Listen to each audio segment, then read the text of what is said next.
Okay, so where in heaven's name is David Stanfield?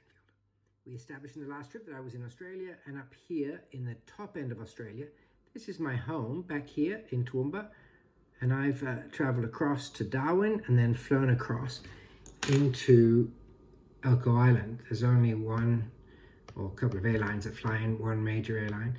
And so you can see this is called the top end of Australia, and it's in the Northern Territory.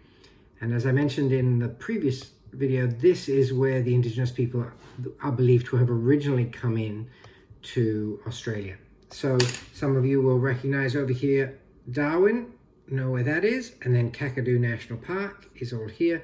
And then where Kakadu finishes, so here Arnhem Land begins. So it's a very large area that's preserved, lots of forests, wet tropical forests, and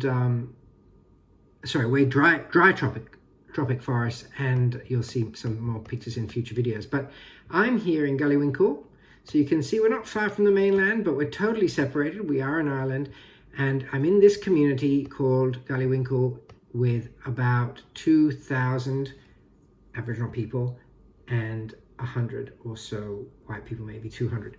So this is the airport, so this is where the planes land.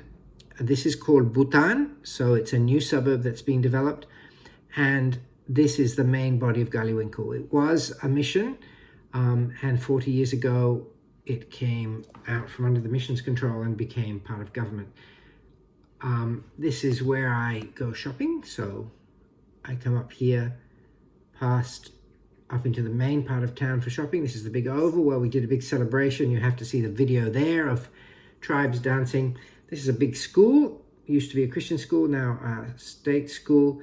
And this is where I'm living right now, on the top of the hill. So, you know, I like lots of bush around me. This is the house I'm living in. I'm house sitting for somebody. And I have my office in the other end of the house, which is where I'm videoing this for you. You go across the road, you come to this tree. There's actually now a shelter here, which I'm calling Sunset Cafe. And I can go down there and watch the sunset over the Arafura Sea, which is here. And yesterday I saw a 3-meter crocodile just sitting in the water here waiting for something to come down to the edge. But you can come here, take photographs. You'll see sunset shots that I've taken later on. I just walk down and onto the beach. This is a beautiful area of springs, lots of fresh water. The whole island absorbs water. It's a huge island of rock and sand, and absorbs water, and a huge amount of it pours out here, continually running water. That's what attracted the mission boat as it went past, was all this green vegetation. And so down here you can actually sit in pools of water up to about your waist, well, sitting down, and it's a freshwater swimming place, which is the only one on the island, I think. And of course you don't go swimming out here very much because there are fairly large animals that will have a piece of you. So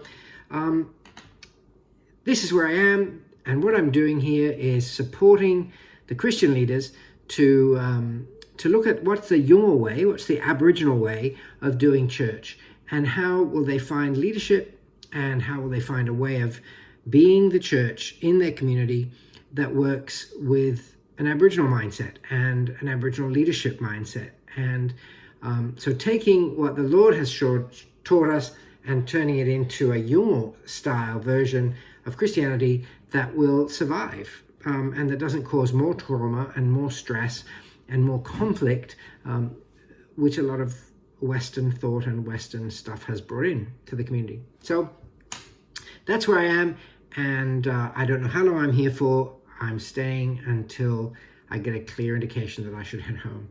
So that's where I am, and I hope you're enjoying David Stanfield's new location for the moment, way up there in the top of Australia.